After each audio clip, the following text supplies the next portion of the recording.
আপনারা দেখছেন ইসলামিক প্রশ্নোত্তরমূলক অনুষ্ঠান জীবন জিজ্ঞাসা উইথ এনটিভি।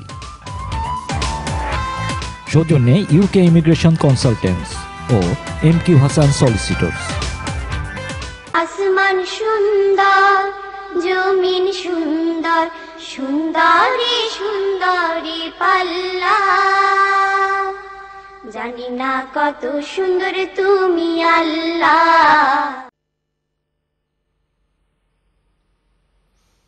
আসসালামু আলাইকুম ওয়া রাহমাতুল্লাহি ওয়া বারাকাতুহু। প্রিয় ভাই বোনেরা, আমরা আবারও স্বাগত জানাচ্ছি আপনাদেরকে আমাদের প্রিয় অনুষ্ঠান জীবন জিজ্ঞাসার পক্ষ থেকে। আমরা জীবন জিজ্ঞাসার দ্বিতীয় সেগমেন্টে এসে উপস্থিত হলাম। আগের একটা প্রশ্ন সম্ভবত আমরা মিস করেছি, সেটা হচ্ছে এলিয়েন নিয়ে। তো শেখ, সেটার বিষয়ে যদি আপনি কিছু বলতেন। ধন্যবাদ আপনাকে। আসলে এই প্রশ্নটি অত্যন্ত নতুন একটি প্রশ্ন এবং নতুন একটি চিন্তা ভাবনা। এটি যতটুকু আমাদের ধারণা যে এলিয়েন বলতে বর্তমানে যে বিষয়টি আলোচিত হচ্ছে সেটা হচ্ছে অপরিচিত কিছু বা পৃথিবী ভূগ্রহের সাথে পরিচিত নয় এরকম কোনো সৃষ্টি অন্যান্য গ্রহ উপগ্রহ থেকে এই পৃথিবীতে আসতে পারে কিনা, এবং ভিন্ন আকৃতির, যেটা বিভিন্ন সায়েন্স ফিকশন ইত্যাদির মাধ্যমে অথবা এমনকি নতুন চলচ্চিত্র কিংবা সিনেমার মাধ্যমে সেটাকে কল্পকাহিনীটাকে বাস্তবেই আনার জন্য চেষ্টা করা হচ্ছে। তো এই বিষয়টা আসলে কতটুকু বাস্তব, নাকি এটা একটা ফিকশন, না এটা একটা কল্পনা, এই বিষয়টাও আমাদেরকে দেখতে হবে। ইনশাল্লাহ আমরা দেখব যে এই ব্যাপারে স্কলাররা, বিশেষ করে ইসলামিক চিন্তাবিদগণ পৃথিবীর যারা আছেন তারা কি চিন্তা করছেন। ইনশাল্লাহ আমরা যখন এই বিষয়গুলো তথ্য আমরা পাবো, আমরা আমাদের দর্শকদেরকেও এই বিষয়টি জানানোর চেষ্টা করবো ইনশাল্লাহ। জাযাকুমুল্লাহ। আমরা চলে যাব পরবর্তী কলে, দেখব কে আছেন আমাদের সাথে। আসসালামু আলাইকুম।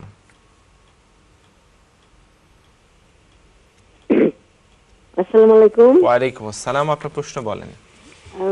আমার একটা প্রশ্ন হচ্ছে যে আহাদ নামা, সাইয়্যিদুল ইস্তিগফার এবং ইসমে আজম, এই সম্বন্ধে এই তিনটা সম্বন্ধে এদের অথেন্টিকিটি সম্বন্ধে একটু বলবেন প্লিজ। আর আমি জানতে চাই যে সূরা আনাম এর মানে কি এবং এই সূরার মর্তবা কি, আর নবী করিম সাল্লাল্লাহু আলাইহি ওয়াসাল্লাম কি ইশরাকের নামাজ পড়তেন, আর উনি যদি না পড়ে থাকেন আমরা কি সেটা পড়তে পারি, ইশরাকের নামাজ এবং আওয়াবিন নামাজ, এই সম্বন্ধে একটু বলবেন প্লিজ। জাযাকুমুল্লাহ। ধন্যবাদ। আমরা কয়টি প্রশ্ন পেলাম ঠিক গুণে শেষ করা যাবে না, কারণ আহাদ নামাজ, সালাতুল ইস্তিখারা, ইসমে আজম, ইশরাক ইত্যাদি সম্পর্কে এবং আওয়াবিন, এই বিষয়গুলো সম্পর্কে আমাদের বোন জানতে চাইছেন। সূরা আনআমের অর্থ এবং এটার মর্তবা। তো আমরা কিছুটা এটা বলার চেষ্টা করব, কারণ এই বিষয়গুলো অনেকবার আমরা আলোচনা করেছি।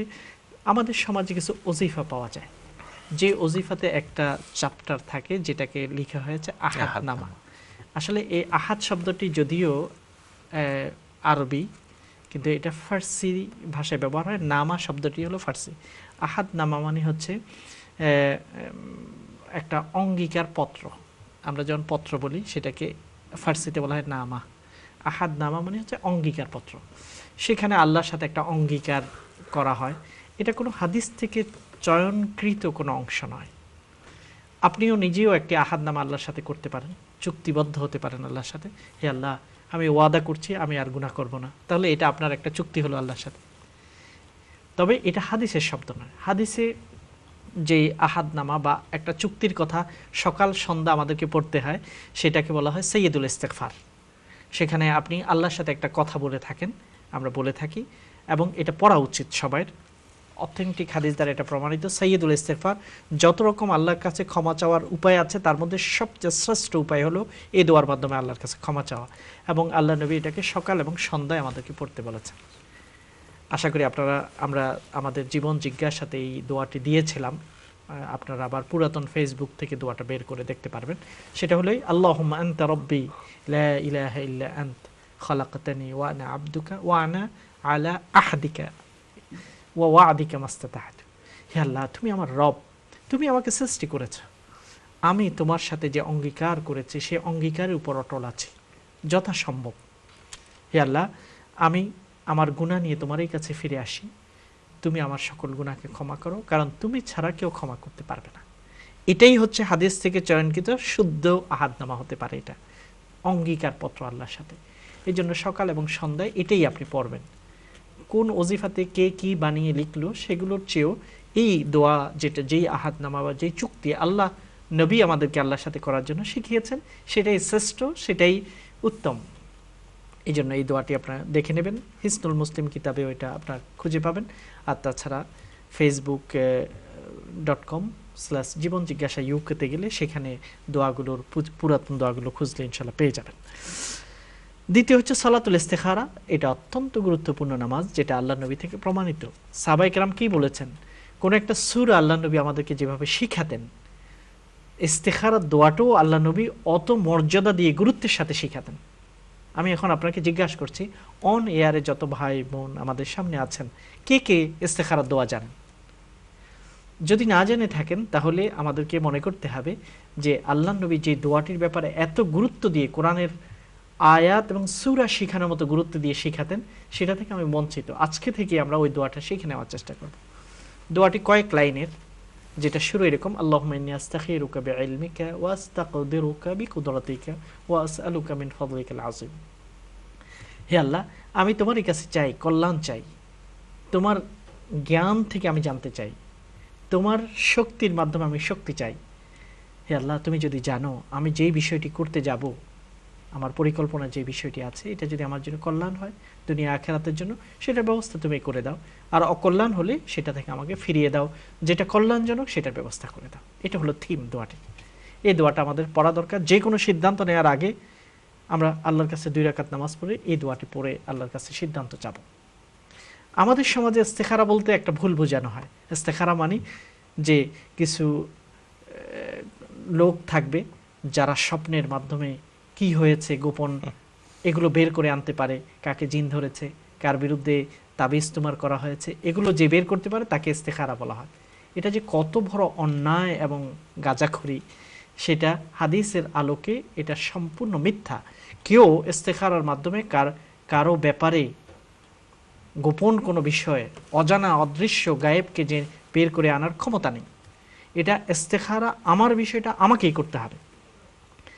আমি অনেক সময় আমাদের মসজিদে ফোন করলে, অফিসে যখনই বসি ফোন আসে যে আমার ছেলের জন্য একটু ইস্তেখারা করতে পারবেন, আমার মেয়ের জন্য একটু ইস্তেখারা করতে পারবেন। তাহলে বোঝা যায় মানুষ যে কত অজ্ঞতার ভিতর মানুষ আছে।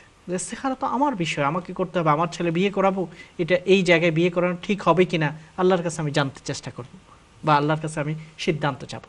এই জন্য ইস্তেখারার ব্যাপারে আমাদের এই ভুল ধারণাটা দূর করা দরকার। এটা কোনো ব্যবসা নয়, এটা কোনো বাণিজ্য নয় যে আমাকে 100 পাউন্ড দেওয়া হবে, আমি একটা ইস্তেখারা দিয়ে লিখে দেবো যে এই হয়েছে। কেউ যদি এটা শুরু করতে পারেন, ইনশাআল্লাহ অনেক বড় ব্যবসা হতে পারে। এটা কোনো পুঁজি ছাড়া ভালো ধরনের ব্যবসা হতে পারে। কিন্তু এই ব্যবসার পরিণতি অত্যন্ত ভয়াবহ, অত্যন্ত ভয়াবহ। এবং মানুষকে আল্লাহ নবী যে বিষয়ে এত গুরুত্ব দিয়েছেন সেই বিষয়কে ডাইভার্ট করে দুনিয়ার লোভ অর্জন করা। ইয়াশতারুনা বিআয়াতিল্লাহি সামানান কালিলা, আল্লাহ বলেছেন তাদের জন্য ভয়ঙ্কর শাস্তি, যারা আল্লাহর কথা বলে মানুষ থেকে পয়সা নেয়। অর্থাৎ যারা আল্লাহর দ্বীনকে বিক্রি করে, আল্লাহর নবী যেটা শিক্ষা দিয়েছে তার ভুলভাবে সেটাকে উপস্থাপন করে যারা মানুষ থেকে দুনিয়া কিনে, তাদের জন্য ভয়ঙ্কর শাস্তি অপেক্ষা করছে। এই জন্য ইস্তেখারাকে আমরা ভালোভাবে বোঝার চেষ্টা করব। তৃতীয়, আপনি বলেছেন ইসমে আজম, আল্লাহর বড় নাম। সেটার ব্যাপারেও বিভিন্ন ওজিফাতে বিভিন্ন কথা লেখা আছে, কিন্তু হাদিসের মধ্যে যেটা আসছে সেটা হলো একজন ব্যক্তি আল্লাহর কাছে দোয়া করছেন এভাবে, আল্লাহুম্মা ইন্নী আসআলুকা বিআন্নাকা আনতাল্লাহ লা ইলাহা ইল্লা আনতাল আহাদ আস-সামাদ আল্লাযী লাম ইয়ালিদ ওয়া লাম ইউলাদ ওয়া লাম ইয়াকুল লাহু কুফুয়ান আহাদ। হে আল্লাহ, আমি তোমার এই কাছে চাই, তুমি একক, তুমি মহান, তুমি ছাড়া কোনো মাবুদ নেই, এবং তুমি কাউকে জন্মও দাও নাই, কারো থেকে তোমার জন্মও হয়নি, এবং তোমার সমক্ষ কেউ নেই, তোমার মতো কেউ নেই। এই দোয়াটি পরে সে দোয়া করছিল। আল্লাহ নবী বললেন এটাই আল্লাহর মহান নাম। যে এই লোকটি যেই কথা বলল সেটাই আল্লাহর ইসমে আজম, আল্লাহর বড় নাম। এটা বলে যেই দোয়াই করবে আল্লাহ তাআলা সেটা কবুল করবেন। তাহলে হাদিসের ভাষায় এটা হলো ইসমুল আজম। এছাড়া অন্য কোনো বানানো এটা ইসমে আজম, ওটা ইসমে আজম, এই জাতীয়, এটা দিয়ে এই করা যায় ইত্যাদি যে প্রচার আছে, সেগুলো অনেকটা হচ্ছে ভুল, ভ্রান্ত এবং মানুষকে বিভ্রান্ত করার একটা উপায়। যে হাদিস থেকে আমরা সরাসরি আল্লাহ নবী যেটা আমাদেরকে শিক্ষা দিয়েছেন সেটা শেখার জানার চেষ্টা করব।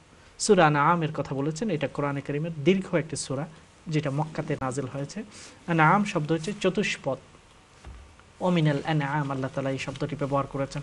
আল্লাহ আমাদের জন্য চতুষ্পদ অনেক প্রাণী তৈরি করেছেন, যেমন গরু, ছাগল, তারপরে আরও অনেক প্রাণী, ঘোড়া, গাধা, কিছু দিয়ে আমরা খাওয়া দাওয়া করি, আবার কিছুর উপর আমরা বহন করি, অথবা এগুলো আমাদের যানবাহন হিসেবে ব্যবহার করতে পারি। তো এই জিনিসগুলো যে আল্লাহর বিশেষ নিয়ামত, সেটাকেই স্মরণ করাইয়ে দিয়েছেন আল্লাহ এই সূরাতে। এই জন্য পুরো সূরাটির নামেই আল্লাহ সূরা আল আনআম করেছেন। এটার বিশেষ কোনো মর্যাদার কথা সহিহ হাদিস দ্বারা আমার জানা নেই, তবে কোরআনে কারীমের যে কোনো সূরা মর্যাদাপূর্ণ। তারপরে আপনি আর দুটি নামাজের কথা বলেছেন, সালাতুল ইশরাক। ইশরাক শব্দটি আমরা আগেও বলেছি, আসলে চাষের নামাজকেই ইশরাকের নামাজ আগে পড়লে, একটু সূর্য ওঠার সাথে সাথে পড়লে এটার নাম ইশরাক হয়ে যায়। আর একটু দেরিতে পড়লে, যখন সূর্য বেশি গরম হয়ে যায়, তখন যদি এই নামাজটি আপনি পড়েন, এটাকে সালাতুদ দোহা বা চাষের নামাজ বলা হয়। হাদিসের আলোকে দুটা নামাজ একই নামাজ হিসেবেই মুহাদ্দিসিনরা বর্ণনা করেছেন। এটা পৃথক দুই সময়ের কারণে এটা ইশরাক হয়ে যায় আগে পড়লে। ইশরাক মানে হচ্ছে যখন সূর্যটা মাত্র জ্বলে উঠলো, উদয় হলো। আর দোহা মানে হলো চাষ, অর্থাৎ যেই সময়টাতে সূর্য গরম হয়ে গেছে। তো যেই সময় আপনি পড়বেন একই নামাজ, আগে পড়লে সেটা ইশরাক হয়ে যাবে, একটু দেরিতে পড়লে সেটা সালাতুদ দোহা হবে। আল্লাহ নবী তিরমিজি শরীফে হাদিস আছে, অনেক মুহাদ্দিসিনরা হাদিসটা গ্রহণও করেছে, আমরাও আমল করতে পারি, যদিও কারো কারো এটার ব্যাপারে দ্বিমত আছে হাদিসের বিশুদ্ধতার ব্যাপারে। হাদিসটি হলো এই, যে ব্যক্তি ফজরের নামাজ পড়ে যায় নামাজে বসে থাকবে এবং 2 রাকাত নামাজ আদায় করবে সূর্য ওঠার পর, আল্লাহ তাআলা হজ এবং উমরা করার সওয়াব তাকে দান করেন। কাজেই আমরা নামাজে জায়গায় বসে সূর্য ওঠা পর্যন্ত অপেক্ষা করে 2 রাকাত নামাজ পড়তে পারি। এবং সালাতুদ দোহা বা এই নামাজটির অপর নাম হাদিসে আসছে আওয়াবিন। তাহলে আওয়াবিন এটাই হচ্ছে হাদিসের আলোকে এই নামাজটি আওয়াবিন নামাজ। আওয়াবিন মানে হলো যারা সব সময় আল্লাহমুখী, তাদেরকে বলা হয় আওয়াব। আর যারা এই নামাজটি আদায় করেন তারা হলো আল্লাহমুখী মানুষরাই নামাজ আদায় করেন। এই জন্য এই নামাজটিকে হাদিসে আওয়াবিনও বলা হয়েছে। যদি আমাদের সমাজে প্রচলিত আছে মাগরিবের পরে 6 রাকাত বা আরও কিছু রাকাত নামাজ আদায় করাকে আওয়াবিন নামাজ বলা হয়, আমাদের সমাজে প্রচলিত। কিন্তু হাদিসের শব্দে এই নামাজটি সকালবেলায় যে স্পেশাল নফল নামাজ আমরা পড়ি সেটাকেই বলা হয় আওয়াবিন নামাজ। তবে মাগরিব থেকে এশা পর্যন্ত যে যত বেশি রাকাত নামাজ আদায় করা যায় সেটাও সুন্নাহ। আল্লাহর নবী বেশি বেশি নামাজ আদায় করেছেন মাগরিব এবং এশার মধ্যখানে, এই গ্যাপে। এই জন্য তখনও আমরা নফল নামাজ আদায় করতে পারি। তবে সেটার নাম আওয়াবিন হিসেবে বিশুদ্ধ কোনো হাদিস থেকে প্রমাণ মিলেনি। ধন্যবাদ। জি, ফেসবুকে একটা প্রশ্ন এসেছে, সেটা হচ্ছে বড় সূরা যদি না পড়া যায় নামাজে, ছোট ছোট সূরা দিয়ে 2-3টাকে একসাথে করে নামাজ পড়া যাবে কিনা? তাতে কোনো অসুবিধা নেই। আল্লাহ তাআলা বলছেন ফাকরাউ মা তায়াসসারা মিনাল কোরআন।